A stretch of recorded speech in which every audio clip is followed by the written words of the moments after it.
for us on the topic of Bhutanese refugees living in Akron, Ohio. And we're doing the interview at the Akron Public Library. The date is March 12th, 2016, and it is about 10:55. So can you please state your name and spell it for us? Naresh Suba. And can you spell it for us as well? Naresh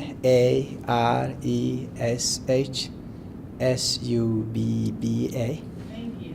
Naresh Suba. Thank you.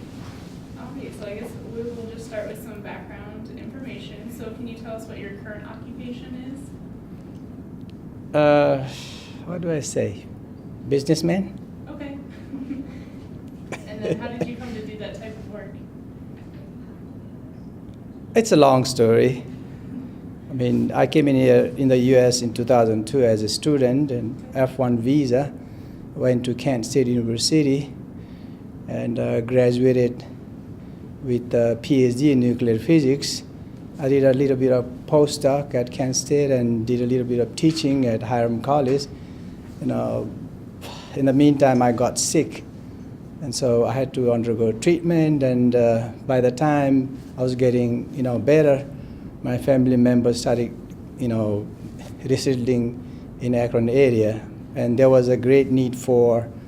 These are Bhutanese people, so there was a great need for typical Bhutanese, Nepalese food stuff, food.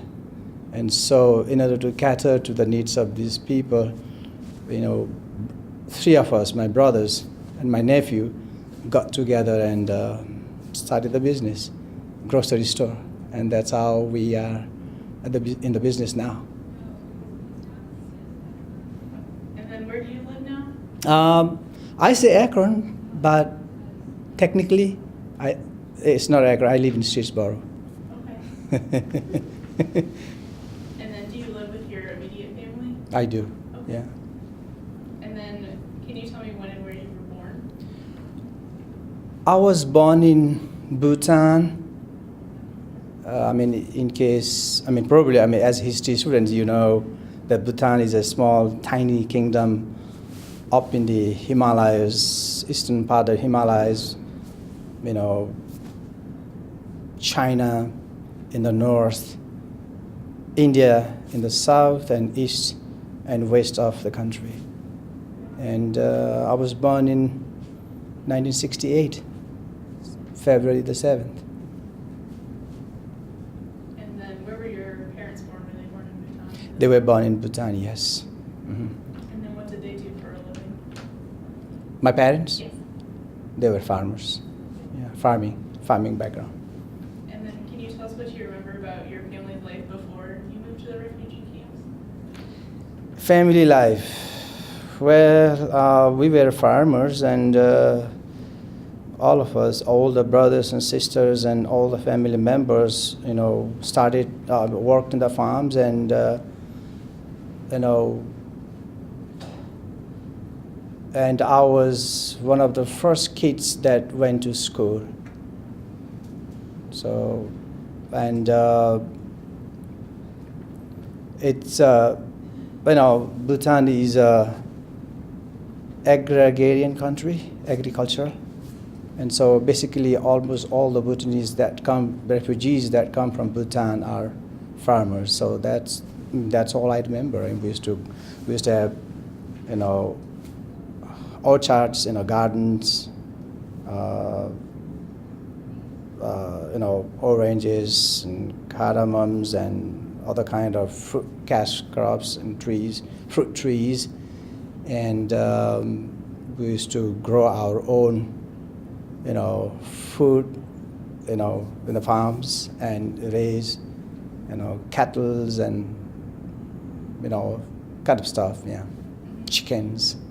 And then do you have other siblings then? I do, yeah. Okay. And then, so I guess we'll move to your life in refugee camps then. So what do you remember about going to refugee camps? Going to refugee camps and living the refugee camps, it's a very difficult life. You don't want to probably remember what it was like being in the refugee camps. Very difficult time, like, you know, we were used to living in our own homes, you know, with whatever we could do, whatever we wanted to do. But in the camps, there are rules, but there are no facilities, no safe drinking water, and you had to live in, small huts, thatched huts, and some huts with, what do you call them, tarpaulins, and no electricity, food all rationed. And that was lucky enough actually that UNHCR came in the early part of the resettlement of the refugees. So life was really hard. And as the time passed by, things were getting worse, and the refugee camps were becoming, involved in all kind of, what do you call it, misunderstanding among the refugees, and there were like fights and all kind of things going on. So pretty difficult life. Yeah. And then, do you remember what the name of the camp was that you were? There were 7 or 8 refugee camps. I lived in a camp called Beldangi, and there were 3 Beldangis. I lived in Beldangi 1. Okay. Yeah. And how do you spell? Beldangi, Okay. Beldangi. Okay. Yeah. Thank you. And where was that one located in? All the refugee camps were located in the southeastern part of the country, Nepal, and the one where I lived in was in a district called Japa, Jhapa, Japa. And then, was there certain customs or activities, I guess, in the camp that you were in? Activities? Yeah. Typical Bhutanese, Nepalese activities. I'm using the term Bhutanese and Nepalese here like interchangeably. It's because in terms of the origin of the refugees coming in, we are all Bhutanese, nationality-wise. But in terms of the language and the culture that we speak, it's Nepalese. So sometimes I use Nepalese as meaning either the culture or the language. So we used to do all these, cultural or traditional things that we used to do back in Bhutan, which is very much similar to the Nepalese culture and the language. Like, I'm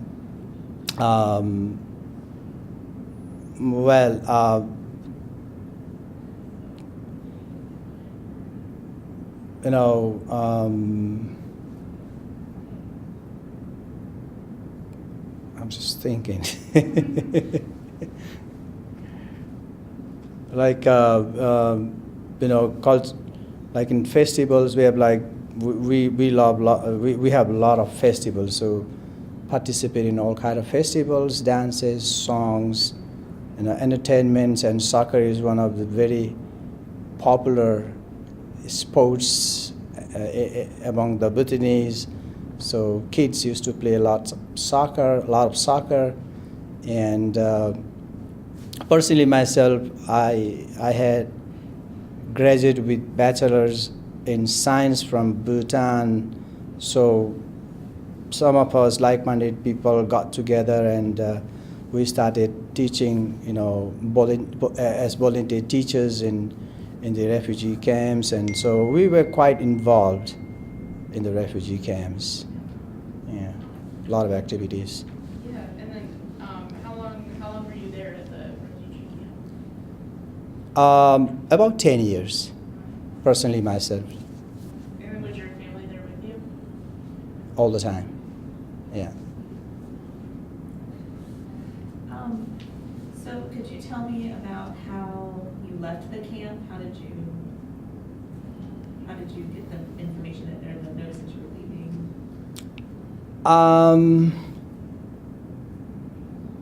I always wanted to do some sort of, studies, higher studies in physics. And so when I completed my master's in Tribhuvan University, Kathmandu, Nepal, I had some friends who had, already studying in Kent State University. So I had not directly my friends, but friends of my friends. So from them, I got to know that if I applied for assistantship in U.S. universities, there was a chance that I could get this help. So I applied for it, and Kent State accepted me, and that's how I came in the U.S. in 2002. That was. So you went to Kent first? Kent, yes, Okay. Kent State. And you went there just to go get your PhD, you said? Mm-hmm, yeah. What was it like when you arrived at Kent? Did you feel like welcomed? What was your experience at Kent? Of course, I think it was. I felt really excited and felt really good. But when I stepped in for the first time, I felt that totally new to me. In terms of cultures and in terms of language, and totally different. But gradually, I got accustomed. So yeah. So how long did you live at Kent? Long time. Long. 2002 to 2010. So it took me about 10 years to complete my studies. Yeah. So what were some of the expectations you had about coming to the United States? Just one expectation. Just get my PhD and go back, and probably, by the time I was hoping that the refugee issues will be resolved and I would be able to get back to Bhutan and probably become a professor. That was my expectation. So at least I was able to get the first part of the expectation right. So how did you come to settle in Akron then, or in your case, the Akron area? So when the refugees, it's International Institute of Akron that resettles almost all the refugees from Bhutan, Bhutanese refugees from Nepal, and since I think it was 2008 that the first refugees started coming in, and sometime in 2009, my family members, including my brothers and sisters and the in-laws and my mom, they also resettled, and they were resettled in Akron area. And so I had to, I bought a little small house in Eastboro, but by the time, but then I had to come back and forth in Akron to help them out. And as the refugee, as the number of refugee population grew, then it's kind of became Akron like my my home actually. So what were your expectations for Akron? Were they high, and did you like Akron? Sure, yeah. There's nothing to not like about Akron.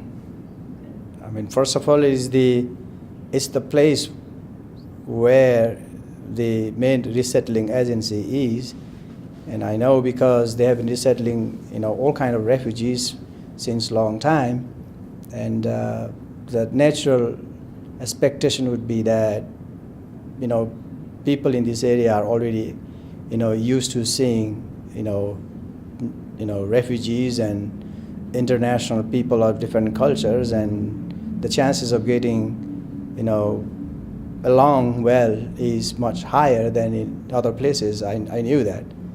Like Kansas State. I mean, Kansas State is a very open place where everybody is welcome, like all universities, I think, because students and teachers and professors get to interact with people coming from different parts of the world, and they have different, people come with different expectations, with different background, different perspectives, but still they get to interact and they share their ideas, and becomes a better place, I think.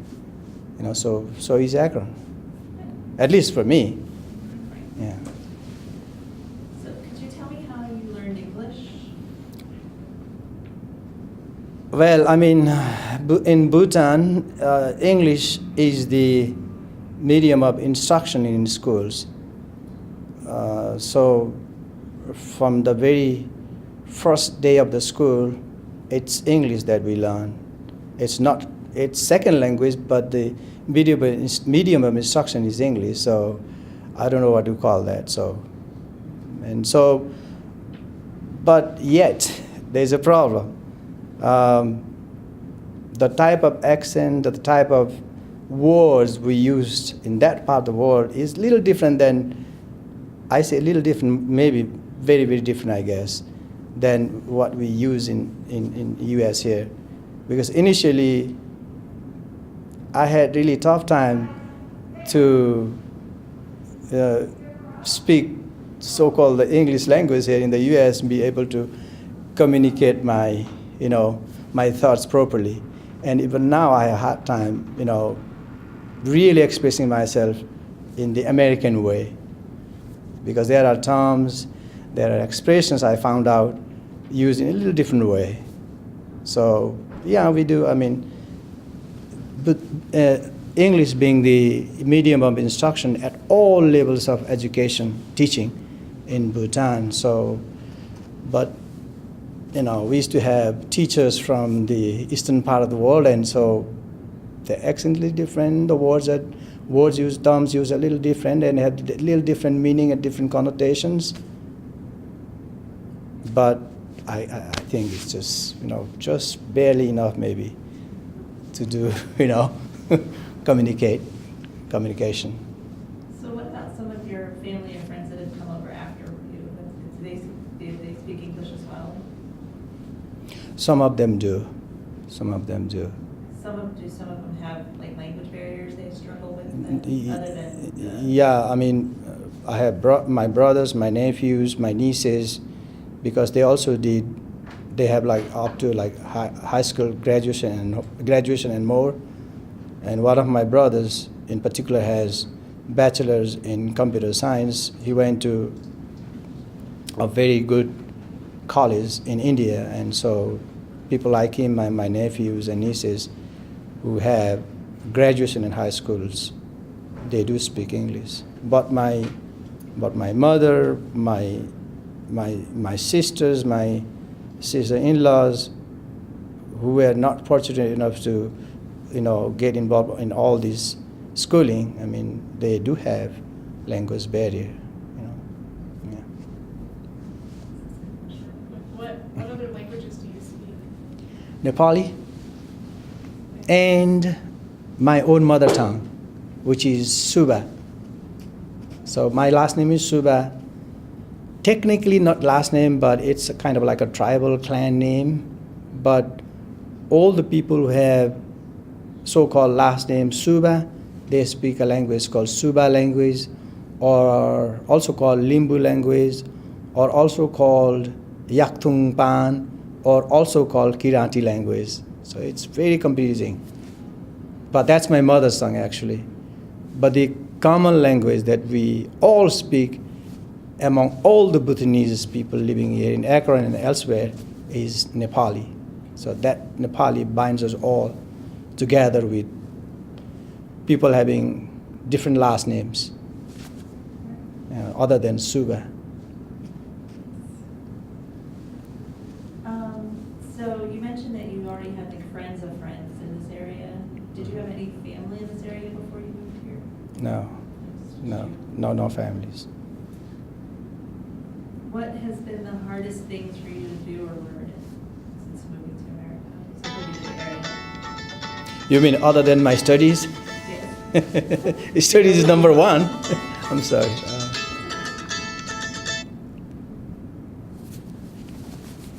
Yeah, as I said earlier, it's basically the culture. It's culture. And secondly, the language, I think. I mean, I had my master's level education, and the background of having come from English language being the medium of instruction, but I still had problem with the language. And of course, number one is culture. And I think I can't say totally opposite, but there are some things with the opposite also. So you know which one is. I mean, how do you respond to certain things? You know, so is it going to have the effect that I would like to express myself, or the other way around, opposite? You know, so this was really hard. So now the opposite of that, what are some of your favorite things about living here now? Favorite things, interacting with,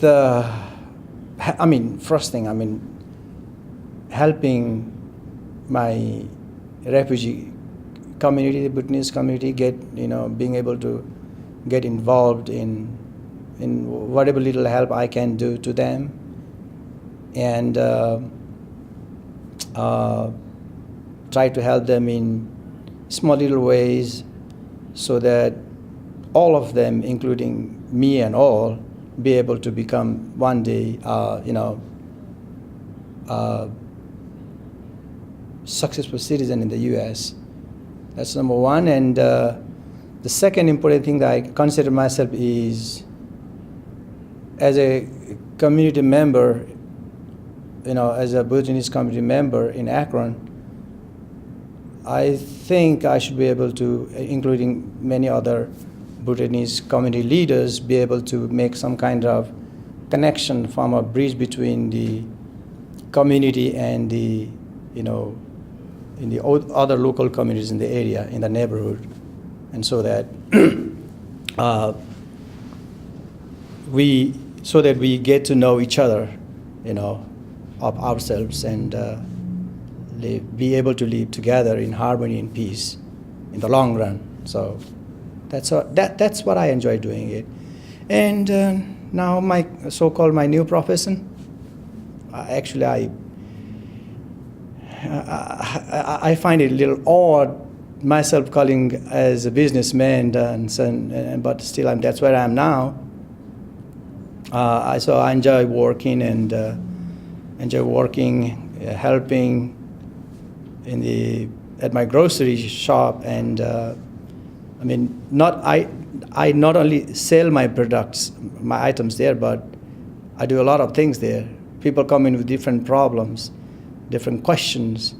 So that's my another part there, actually. That's what I try to do.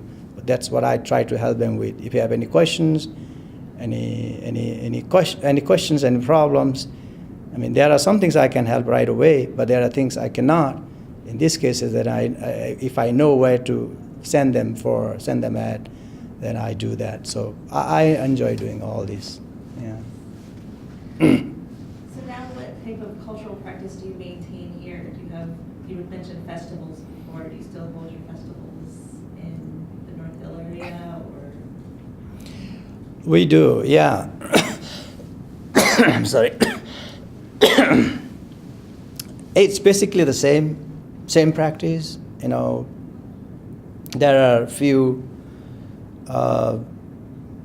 cultural, religious, social, festivals and events that we used to do back home and in the refugee camps, so that we would like to maintain and preserve, and that's what we do.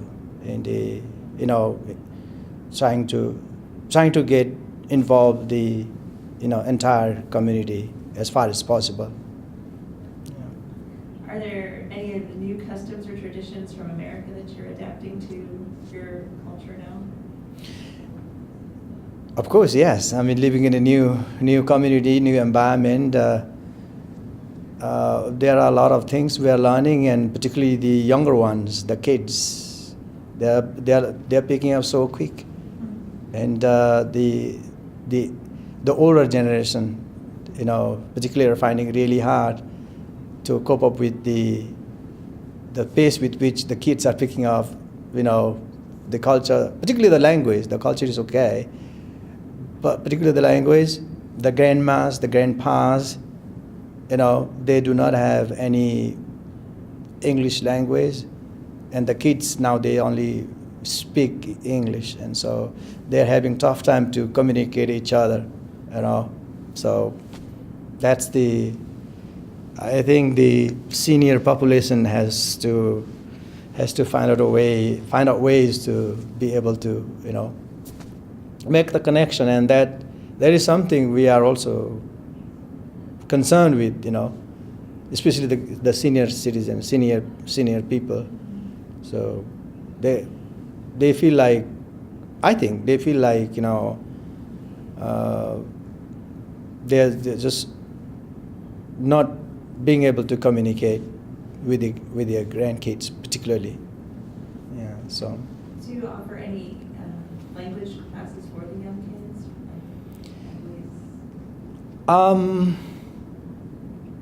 We do, but again, it's not easy. Yeah, we do. So do you see any similarities between, like, any cultural similarities or any other type of similarities between your home country and the U.S.? Of course, yes. I mean, it doesn't mean that when I say different culture, it doesn't mean that it's totally different. I mean, I think as humans, we share a lot of common things, and so, of course, yes, there are so many similar things that we do, even though as we come from different parts of the world, different culture. Yeah. So how do you see yourself now? You mentioned that you use Bhutanese and Nepalese kind of interchangeably, but how do you label yourself today?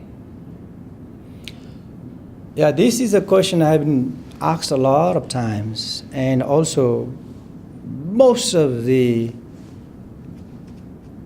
people, even including the Bhutanese, are confused with. I call it something like a identity crisis, actually. But I take pride in calling myself Bhutanese first. But culturally, in terms of language, I call myself Nepali. But now that I'm a U.S. citizen, I'm a U.S. citizen first. I'm an American now. So American, once I get to that phase, probably I call myself, what kind of American you are? Then maybe second stage, then I'm a Bhutanese. So what kind of Bhutanese? Well, I speak Nepali, and my culture is basically Nepalese culture. So different categories, but first American now. I'm a U.S. citizen, so I'm proud to be an American citizen now. What was it like getting your citizenship? Oh, it was so exciting, yeah. I got it like about 2 years ago. Yeah. Do you maintain any ties back to Nepal or Bhutan? We do, yeah. We still have some of our relatives back in Nepal in refugee camps, and also in Bhutan. In Bhutan, the family members from my wife's side, almost all of them are in Bhutan. So we do have, contacts, communication with the family members of my wife back in Bhutan. Do you maintain any ties with other Bhutanese in Ohio or U.S. besides Akron? We do it all the time. Yeah, that's our culture. I mean, when I say relatives, I mean, here I was meaning not just within my family, but extended kind of family. That way we are relatives in that sense. So for the future, do you have any hopes or plans going from here on?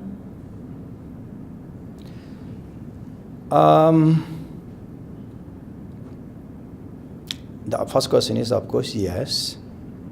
But what is the next question? So, now, first of all, as a newly resettled, refugees refugees, I think is the correct word, not the immigrants, but generally immigrants in this place, we would like to, build a good rapport with the community, with the city, with the state, and with the American government, and be able to live in peace and harmony, and enjoy life in the U.S. as American citizens. That's number one, as a collectively as a group. And secondly, personally myself, I'm not sure what I would like to be. One time I thought that my desire, my expectation was to be involved in one way or another in academic area. But now that I'm out of the area, out of the field, for the last 5 or 6 years or so it's becoming more and more distant. So probably I will not be going back to the area, but still I would like to do something in that area. I don't know, something, but I'm not sure what that is. I have to figure out and how. And now when it comes to business, I'm not sure how this business will go, because there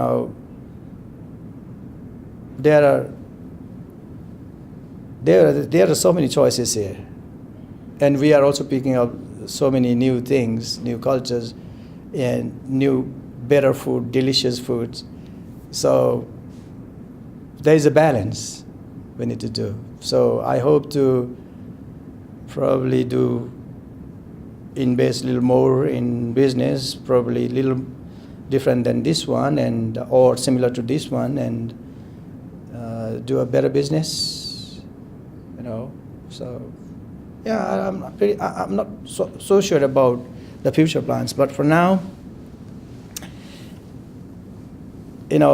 try to grow, try to do better,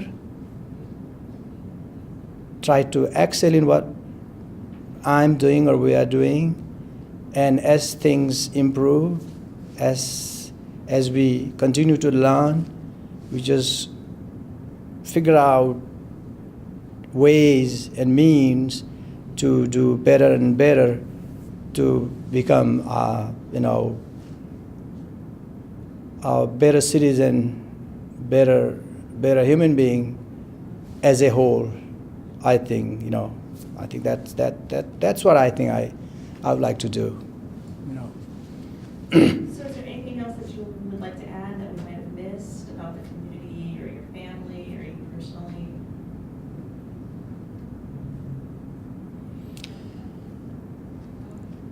There are so many things, but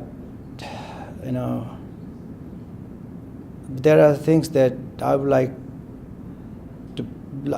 get done, but I don't know. How can that be done? Like at least for there are so many Bhutanese refugees, those who want to go back to Bhutan and visit the country, and at least be able to visit the country, and visit the country, visit maybe not the homes. They would like to definitely do that, but probably this is not possible. But go back, visit the countries, the relatives, and come back and forth. If there is a flow, two-way flow back and forth, it would be nice. So, but I think this is beyond my scope. So that's what I would like. I don't know who is the right person or the right place to talk to, who is the right agency to take care of these, but that is something I have in my mind. You know, be able to go back, visit places, and you know, to keep a two-way flow back and forth, and yeah. I appreciate your taking your time out and doing this for us. Thank you very much. All right, thank you. Thank you so much for the interview. I really enjoyed. Yeah, thank you so much.